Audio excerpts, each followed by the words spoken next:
Oh, hang on real quick. Alright, this is Eric again. I'm still here we go. Hang on.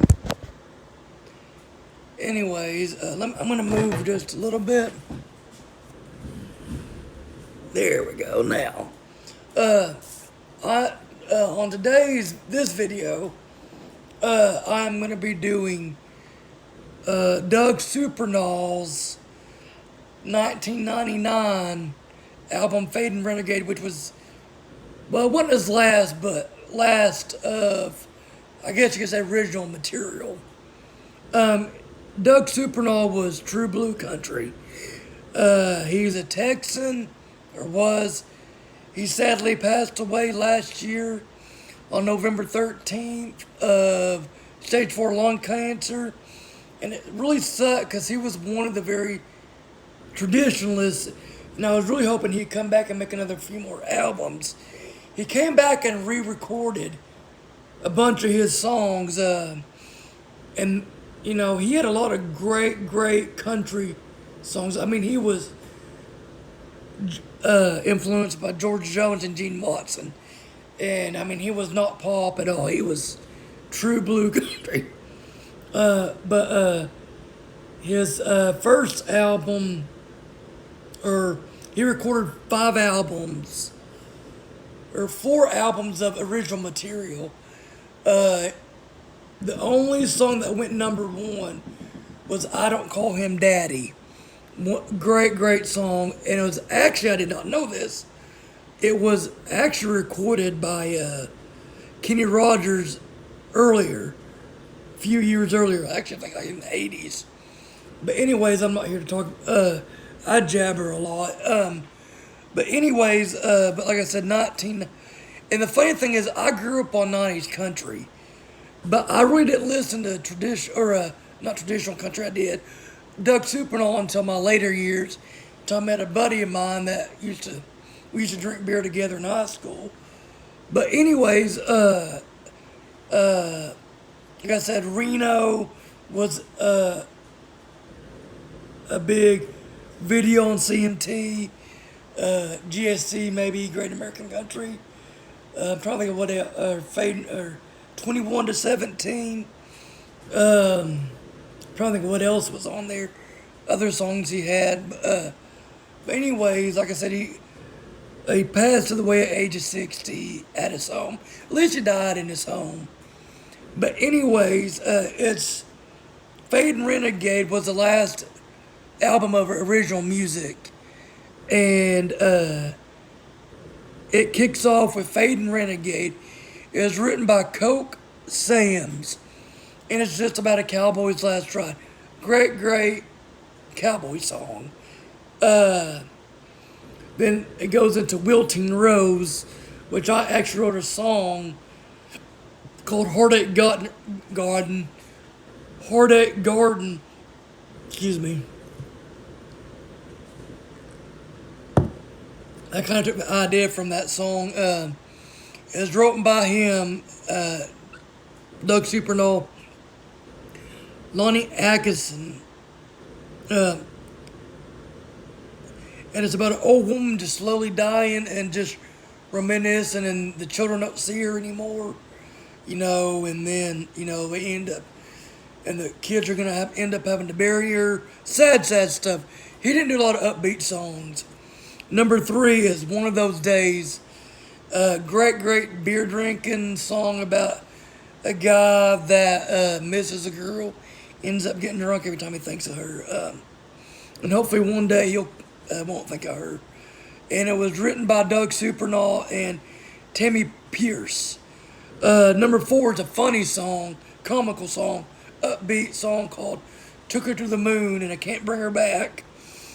It was written by Brian Hill and Mark Nesler. It is about a high-maintenance woman, and the guy don't know how he's going to pay anything because she's demanding all this stuff, and he's broke, you know, and living in her 2-room shack. #5 is Drove Me to Drinking.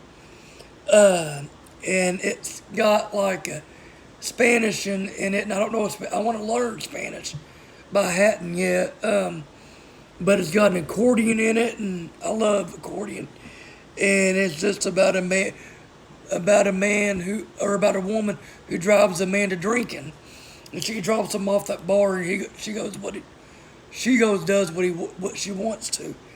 The middle marker, number 6, is "Gave Away the Bride," and I love that song. It's another another sad cheating, not really cheating, but it's about a guy, and this was the only one solely written by Doug Supernaw, and it's about a guy that breaks up with a woman, and it just tears his heart out to see her walking down the aisle with another man, and hoping that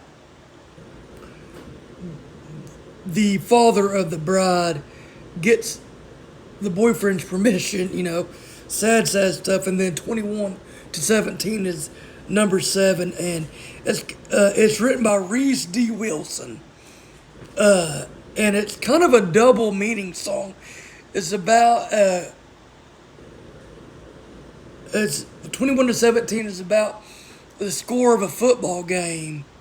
And during the football game where everybody should be proud and happy, he's broke up with his girlfriend. Greg, it was one of the biggest, real popular video on CMT or GAC, whatever it was back then. Good Lord, that's been many, many years ago. And then So In Love With You, that was written by Doug Supernaw and Lonnie Atkinson. Lonnie Atkinson has a lot of co-writes on this album. And it's just about being in love with a woman and taking her out to dinner. Number 9 is Nothing Sure Look Good on You. And it's just about, it was written by Jim Rushing, and it was, about a couple that's very poor, but when they were down to nothing sure looked good on the woman, and then Jaded Lover, which it was written by Chuck Pyle, and it was actually recorded by J. Jeff Walker on his 1975 album Riding High. I love J. Jeff Walker. Number 11 was Me and the Drummer, or is it Me and the Drummer? It's written by David. Shit, I can't even talk. It was written by Bill McDavid, and it's up being alone with a drummer and sad song. And but actually, I did not know this. It was on Willie Nelson recorded it on a 2000 album of the same name, which I cannot find on iTunes. I'm going to look it up. I love Willie Nelson. I've seen him 4 times. And then the last album's, I wouldn't say it's like a distorted track, but it's like a home recording maybe of a song called Whatever Happened to Eddie. And it was written by Doug Supernaw, Kenny Jackson, Alan Huff. It's a funny song about a guy living right and not partying no more. And the guy's like, well, what happened to Eddie? But like I said, I'd love to go down to Texas one day and find, the people that knew Doug Supernaw and get more info, because there's not a lot of information about Doug Supernaw out there. But like I said, please subscribe to this channel. I do this all the time. I'm gonna do albums I don't really care for or artists I don't really like, just to keep it fun. And not personally, just the type of music. I'm gonna do Jake Owens' Greetings ... from Jake, which I think is his latest album. And then I'm gonna do a Joe Nichols album, I think. I don't know which one. I'm gonna do a Tim McGraw album review, and just like I said, check it out. Let me know what you think. Comment, like, share, whatever, and I'll see y'all later.